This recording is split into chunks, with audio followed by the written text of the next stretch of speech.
ইসলাম ধর্মের অনুসারী হয়েও বিভিন্ন পূজা পার্বণে অংশগ্রহণ কিংবা মন্দির দর্শন করতে দেখা যায় বলিউডের একাধিক তারকাকে। এই তালিকায় রয়েছে বলিউড সুপারস্টার সালমান খানের নামও। নিয়মিত গণেশ পূজা করেন এই তারকা।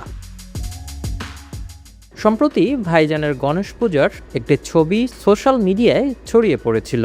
অনুরাগীরা এই ছবি দেখে মুগ্ধ হয়েছিলেন।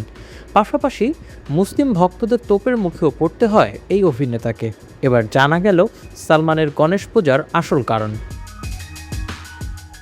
ভারতীয় সংবাদ মাধ্যম টাইমস অফ ইন্ডিয়ার এক প্রতিবেদনে বলা হয়েছে, সালমানের বাড়ির সদর দরজা দিয়ে ঢুকলেই চোখে পড়বে একটি গণেশ মূর্তি। গত 15 বছর ধরে এই মূর্তি রয়েছে তাদের বাড়িতে। বিষয়টি ব্যাখ্যা করেছেন সালমানের বাবা সেলিম খান। সেলিম খান হিন্দু ঘরের মেয়ে সুশীলা চরককে বিয়ে করেছিলেন।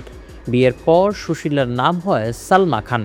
অনেকে ধরে নেন হিন্দু ঘরের বিয়ের কারণে গণেশ পূজা করে সালমান পরিবার।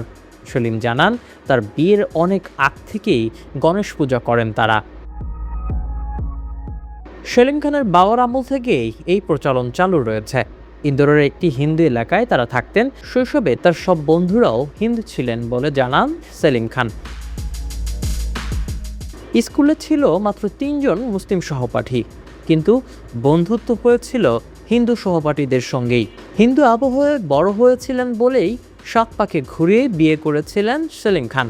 এই একই মানসিকতা পুত্র সালমানের মধ্যেও রয়েছে বলে জানান শোলে খ্যাত এই চিত্রনাট্যকার।